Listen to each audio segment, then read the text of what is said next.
Chosen one? Stop scrolling. You weren't supposed to just find this video. You were meant to collide with it. Right now. Not yesterday, not tomorrow. Something divine is unfolding, and you've just stepped into the middle of it.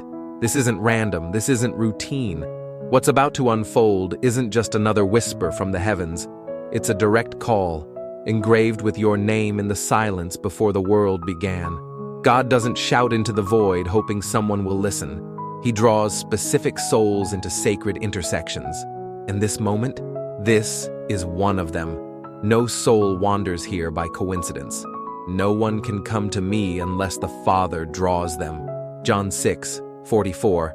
If you're here, it's because you were summoned, not to be informed, but to be awakened, to be pierced with something ancient, something eternal, something real.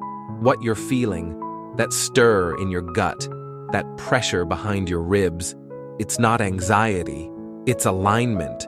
Heaven has cleared the static of the world just long enough for your spirit to finally hear what's been calling beneath the noise. And though you might feel numb, distracted, exhausted, or even doubtful, this is still the appointment, the one carved out just for you. See, life has lied to you more than once. It's whispered that you're too damaged, too far off track, too invisible to matter. But that's not God's voice. That's not how heaven sees you. Even before He made the world, God loved us and chose us. Ephesians 1:4. He saw your cracks before they formed. He knew your name before shame tried to rewrite it. He picked you when you were still trying to reject yourself. And here's the haunting question. What if everything you called a delay was actually divine timing? What if what felt like being forgotten was heaven waiting for your readiness? Maybe it's not that God was hiding from you. Maybe you've just been asleep to how loudly He's been calling. Chosen one, let me tell you something few dare to admit. You've been sleepwalking through your own life. Not because you wanted to, but because the noise made it easier. The numbness became survival. But now, the silence around you, it's not emptiness, it's sacred space. A holy moment carved out so God could finally wake you up. Not with fear, but with fire. You've been moving in circles, haven't you? Carrying wounds so quiet they look like peace. Holding your breath every time you feel your soul stir. Afraid of what it might ask from you. You shrink back every time something tries to pull the real you to the surface. But the storm you survived wasn't sent to destroy you. It was sent to reveal you. You were never built to merely endure. You were created to transform the atmosphere around you. God didn't raise you to tiptoe around darkness. He built you to blaze through it. You're not here to blend in. You're here to break patterns, to carry light into rooms that have been starving for it. You are not just surviving. You are a city on a hill, a fire that refuses to be smothered. You are the light of the world, a city on a hill that cannot be hidden. Matthew 5:14. But how can light shine when it's still chained to shadows? You can't rise if your hands are full of what's already failed. You can't step into your future while clinging to what broke you. There comes a moment, and maybe this is it, when the past has to be released, like a weight cut loose from the soul. Forget the former things. Do not dwell on the past. See, I am doing a new thing. Isaiah 43:19. And here it is. That new thing doesn't begin when life gets easier. It begins when you decide to let go. This is more than just a moment. It's a sacred collision between the you that was and the you that's waiting to be born. But you have to choose. Will you keep rehearsing the pain or release it and walk through the door that's just opened in front of you? When God speaks, it's not noise, it's lightning. It shatters illusions, slices through the fog, and exposes the lies you've made comfortable. His words aren't decoration, they're weapons. Every syllable is soaked in fire, every verse a blade that cuts through the chains you swore you'd just live with. My word will not return to me empty, but will accomplish what I desire and achieve the purpose for which I sent it. Isaiah 55:11. That means what you're hearing now isn't entertainment. It's an encounter, and the weight you feel in your chest, that's heaven pressing in. So please, don't scroll. Don't minimize this moment like it's just another clip on your feed. This isn't just another voice in the crowd. It's the one you've been ignoring inside of you for too long. If you can give hours to distraction, surely you can give God a few sacred seconds. Because right now, something ancient is leaning in. Right now, eternity is whispering into your chaos. This is more than a message. It's an echo from the throne. A reminder that your spirit has been asking for answers your mind was too afraid to face.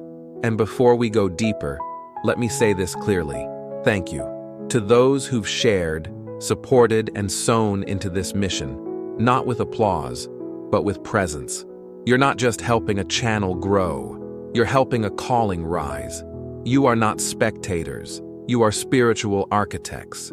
Every comment, every gift, every word of encouragement has built a sanctuary for weary souls to rest in. You've made this more than a message. You've made it a movement, a ripple of light in a world that's starving for truth. If something inside you is stirring, if your chest feels heavy and your eyes feel ready to cry without knowing why, don't ignore it.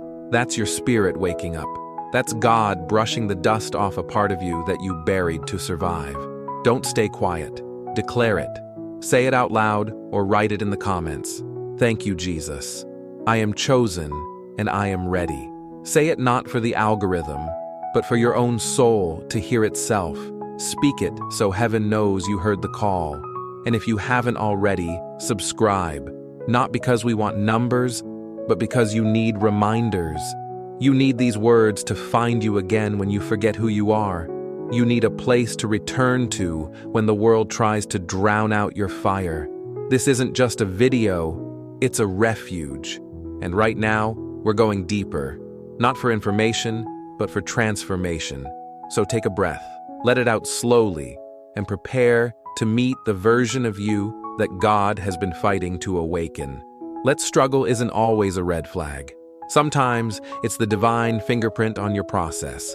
The first thing we whisper when life gets heavy is, maybe I messed up. But heaven often whispers back, no, you're getting it right. Because purpose doesn't arrive dressed in ease. It comes cloaked in tension. And the more sacred the assignment, the louder the resistance. God never places his hand on something he intends to throw away. He touches what he plans to transform. And the weight you feel, that's not rejection, that's refining. Think of the potter. His hands press, fold, and stretch the clay not to break it, but to shape it. The pressure isn't cruelty, it's intention. That same clay, left untouched, would stay a formless lump. But under pressure, it becomes art. It becomes purpose molded in silence. And you, yes, you, are on that wheel. Not discarded, not overlooked, shaped, formed, known. God is not punishing you with the pressure. He's pulling greatness out of you that you've been too afraid to believe is there. Jeremiah didn't say the flawed pot was thrown away. He said it was reshaped, reformed. The cracks didn't end the process. They triggered a new design. And that's your story too. Your scars aren't your shame. They're the blueprint of what God is building next. The version of you that's emerging isn't broken. It's upgraded. The potter is still working. Which means your value hasn't left the room. The pressure is proof that he's not done with you. You think the pain disqualifies you, but it's the very thing that makes you usable. If God didn't see something eternal in you, he wouldn't bother applying the fire. But because he does, because your destiny carries weight, he's letting it press you, not to break you, but to strengthen what cannot be shaken. The pain you've been hiding is the proof that you're still in his hands. And if you're still in his hands, then glory is still in your future. Here's the truth most won't say out loud. What you're scared of is often the exact place your power is buried. The tension you avoid, that's the soil of your calling. The conversation you're dreading, that's the doorway to your healing. The step that terrifies you, that's the one that heaven has already cleared the way for. God hides miracles in the places we don't want to go, because only the obedient will find them. And He's waiting for you to stop dodging and start stepping. We all have a Nineveh we're running from. For Jonah, it was a city. For you, it might be a conversation, a decision, a truth you don't want to face. But the assignment you're avoiding is likely the one tied to your anointing. Jonah didn't run because he was rebellious. He ran because he was scared, and God didn't destroy him for it. He redirected him. The storm wasn't wrath, it was mercy with thunder in its voice. Because when you're chosen, God won't let you waste your life on safe decisions. The thing is, God doesn't need your perfection.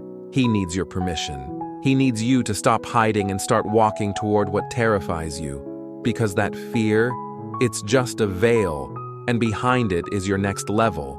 Behind it is the version of you that can't be shaken by criticism, won't be paralyzed by failure, and doesn't shrink in the face of destiny. God isn't looking for the most talented. He's looking for the most willing, the ones who will stand in discomfort and still say, "Here I am." You weren't created to live behind locked doors you've handed the keys to fear. You were made to be fire, refined, not reduced. God didn't call you to stay where it's safe. He called you to walk through the valley and carry light into every shadow. The sword isn't shaped in silence. It's forged in flame. And the hotter the fire, the sharper the blade. That's what you're becoming. Not weak, not wounded, weaponized, ready. Imagine the metal screaming as it's plunged into fire.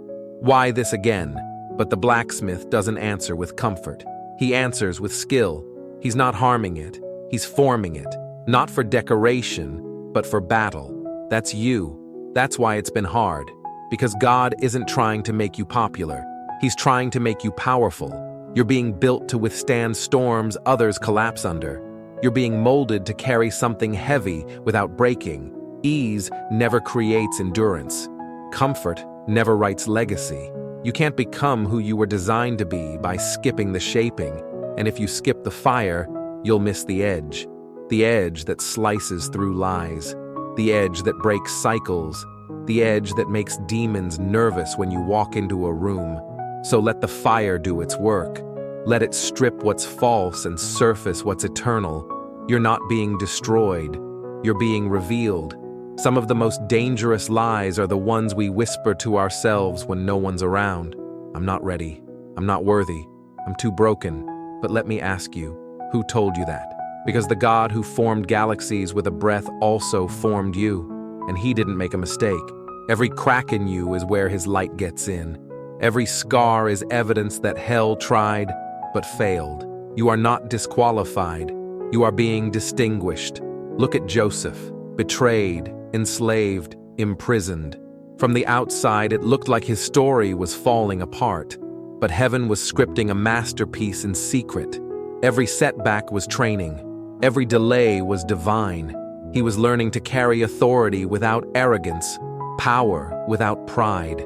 And when the moment came, he didn't rise as a victim. He rose as a vessel. You think you're buried? Maybe you're being planted. Maybe this dirt is not your end, but your beginning. We pray for elevation, but resist the preparation. We want the throne, but not the trial. Yet in God's kingdom, every crown is preceded by crushing. Even Jesus walked through wilderness before He walked in power. That silence you've been sitting in, it's not absence, it's alignment. It's God removing what can't go with you. Don't despise it.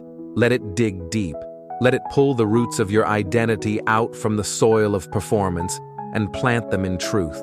You are not here by accident. You're here because the scroll has been opened and your name was on it. This is why the resistance has been so relentless. Hell doesn't attack what isn't a threat, but you're not just surviving it. You're becoming dangerous through it. The enemy hoped you'd fold, hoped you'd forget who you are. But here you are, still breathing, still burning. That's the proof. The fire didn't consume you. It commissioned you. So stand up, not just physically, but in your spirit, in your posture, in your faith. Because tonight isn't just another night. It's the night God activates what has been hidden inside you all along. You've been called, you've been chosen, and now you've been awakened. This isn't just about survival anymore. This is about alignment.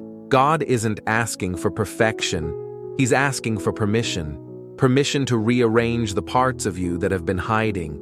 Permission to heal the wounds you stopped acknowledging. Permission to breathe new fire into the embers of your calling.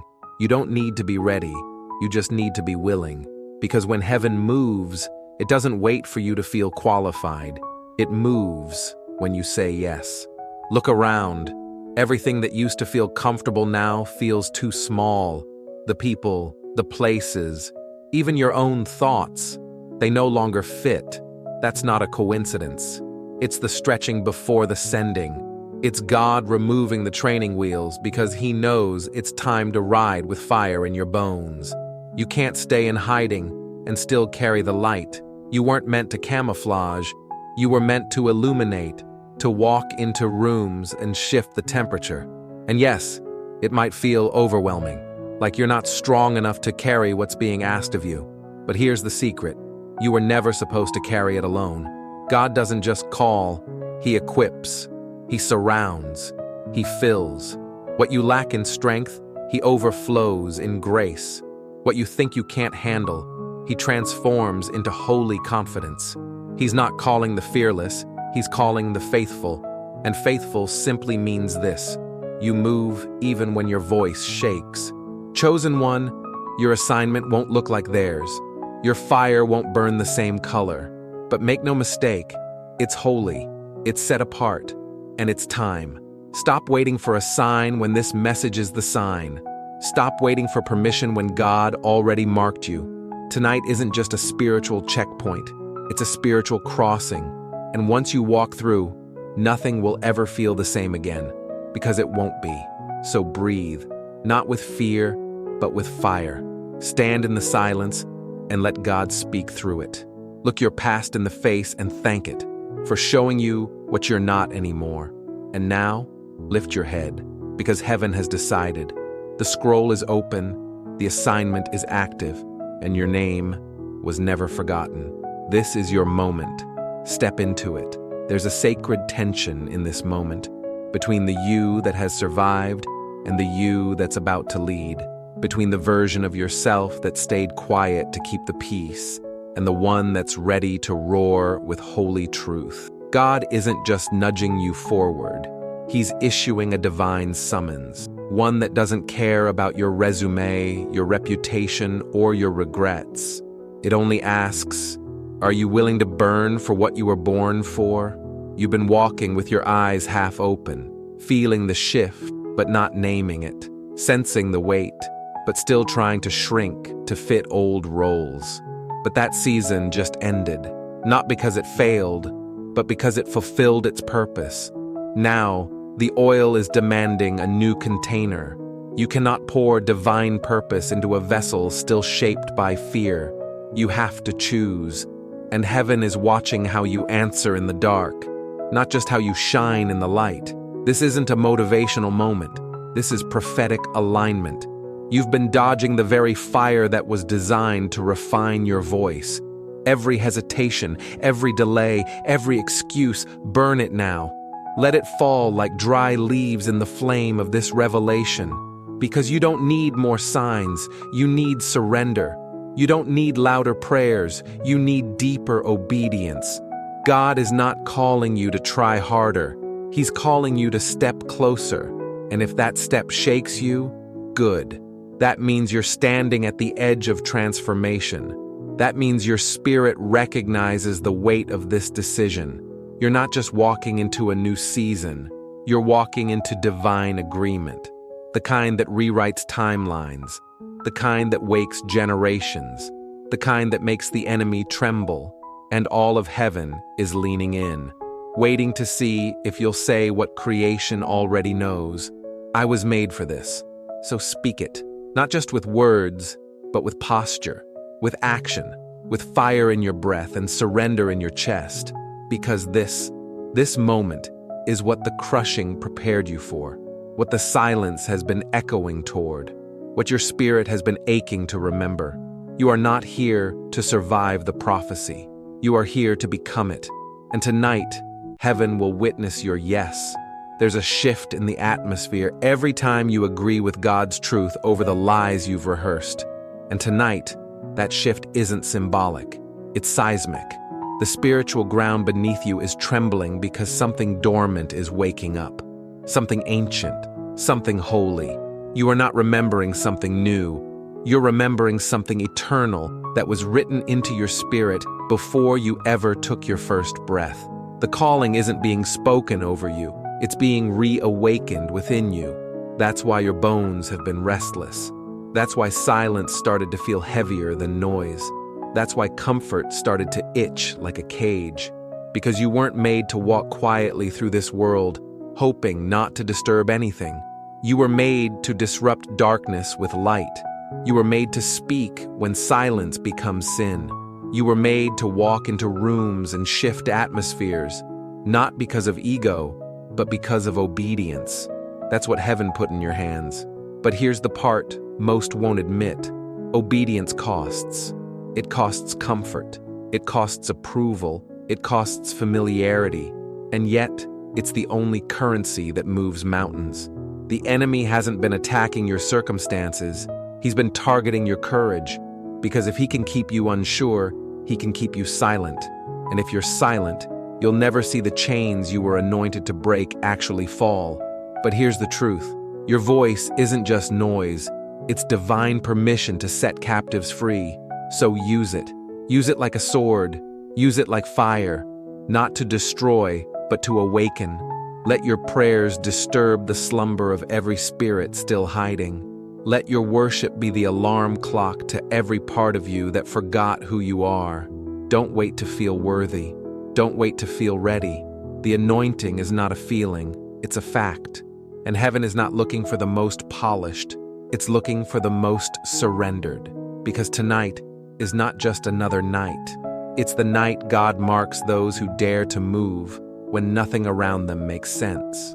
The night He pours oil on those who kept going through the crushing. The night scrolls are unsealed, and names long forgotten are called aloud again. And if you're still breathing, it means your name was never erased. It's been written in fire, and tonight, it burns brighter than ever. This fire isn't here to consume you, it's here to reveal you, to burn away the layers that fear wrapped around your identity, to expose the warrior hidden beneath the wounds. You thought the heat was punishment, but it was permission. Permission to shed who you thought you had to be, and finally become who God always saw in the dark. That's why you felt pressure, not because you're cursed, but because you're called. You were never meant to blend in with the noise. You were meant to be the silence that makes people listen, the stillness that carries power, the kind of presence that doesn't need to prove itself because it's already been proven in private battles no one else saw. And now God is saying, that version of you, the one that cried and didn't quit, the one that broke but still believed, that's the one I'm using. Not someday, not eventually, tonight. Because tonight, your waiting ends. The delay wasn't denial, it was design. You weren't being punished, you were being positioned. And now the clock in the spirit has struck. The scroll with your name has been opened. And the moment the ink touches destiny, nothing can reverse it. Not the betrayal, not the failure, not the years that felt wasted. Every second is redeemed when God says, now, and beloved, this is your now. So breathe, not like someone surviving. Breathe like someone resurrecting. Let your chest rise with the weight of heaven resting on your name. Let the tears fall if they need to, not from sorrow, but from recognition. Your soul has heard this moment before. It's familiar, like a memory from eternity surfacing through the fog of time. You didn't just stumble here. You were summoned. You were expected. And the heavens, they've been waiting for this exact breath, this exact heartbeat, this exact yes. Because when the chosen finally rise, the world doesn't just change, it remembers what it forgot. That light is stronger than fear. That truth outlives every lie. That obedience cracks the sky wide open. And tonight, yes, tonight is the night your obedience becomes someone else's miracle. So rise, speak, move. You've been chosen, and heaven has already said yes. You've been walking with a limp, hiding it like a flaw. But what if I told you it's your limp that proves you wrestled with God and lived to tell the story? You didn't just survive pain, you walked through it with heaven watching. And now the scar isn't shame, it's signature. It marks you as one who didn't back down, one who stayed when it would have been easier to run. And that, chosen one, is why the anointing rests on you. God doesn't pour oil on perfect vessels. He pours on those who were cracked open, emptied out, and still showed up. That's the kind of heart he trusts, the one that's been tested in silence, refined in rejection, and purified by fire. So don't hide your past. Don't sanitize your story. The parts you thought disqualified you are the very proof you've been called. You're not a mistake covered by grace. You're a miracle shaped by it. Tonight, heaven isn't asking for your performance. It's asking for your permission. Will you let God finish what he started? Will you let go of the version of you that plays small, that second guesses, that self-sabotages every time breakthrough gets close? The world doesn't need more perfection. It needs presence, yours. The version of you that's raw, real, and ready. Not because you feel ready, but because God said you are. This is the hour where courage isn't loud, it's consistent. Where faith isn't flashy, it's faithful. Where revival doesn't come in a roar, it comes in a whisper that you choose to obey. And right now, the whisper is speaking to you, not to impress you, but to ignite you. Because when God moves, he doesn't choose the obvious, he chooses the willing. And tonight, he's waiting for yours. So close your eyes for a second and feel it. Feel the weight lifting off your shoulders. Not because the storm stopped, but because you remembered who you are in it. You were never the victim. You are the vessel. You are the one God trusted with this fire. And if he trusted you with the fire, it's only because he knew you'd become the flame. And the flame doesn't beg for light. It becomes it. It doesn't wait for conditions to change. It burns through them. That's what God is doing in you tonight. Not just comforting you in your weakness, but awakening your authority inside it. The same spirit that raised Christ from the dead lives in you, not to make you safe, but to make you bold. You weren't designed to merely survive what others drowned in. You were meant to walk on the very waves that tried to pull you under. This is your crossing point, not the end of your struggle, but the end of believing the struggle means you're unworthy. It doesn't. It means you're chosen. It means your name is known in hell and whispered in heaven. Every attack, every delay, every setback, they weren't just random. They were signals, warnings. The enemy knew your potential long before you did, and he's been trying to silence your scroll ever since. But tonight, God opens it. There's a scroll in heaven with your name on it, not a metaphor, a mandate. You're not just called, you've been assigned. And heaven doesn't waste assignments on spectators. It entrusts them to warriors, the quiet ones, the weary ones, the overlooked ones. God is not picking favorites, he's picking the faithful. And you, chosen one, have been faithful through the fire, which means now comes the unveiling. Don't mistake the silence for abandonment. Don't confuse the crushing for rejection. They were sacred processes, hidden chambers where your soul was rewired, your identity was carved, and your calling was sealed. That's why tonight feels different. Because it is. Because heaven has reached the moment it's been waiting for. The hour where what was whispered in secret will be shouted through your life. So breathe in, slowly. Let it fill the corners of you that forgot how to hope. Let it touch the bruised parts, the abandoned dreams, the versions of you still hiding in fear. And as you exhale, release them. Tonight, you don't need to fight to be seen. You just need to say yes. God has already seen you, and now he's ready to reveal why. If something inside you burned as you listened, don't ignore it. That wasn't emotion, that was activation. It was God reminding you, you are the one He chose. So now do something bold. Declare it out loud. I'm ready. I'm chosen. Type it in the comments. Let heaven and hell both see your answer. And if this message struck a chord in your soul, don't let it end here. Subscribe now, because what's coming next was made for the awakened ones, just like you. Share this with someone who needs to remember who they are. You're not just watching, you're carrying a spark. Let it spread. The world doesn't need another voice. It needs yours.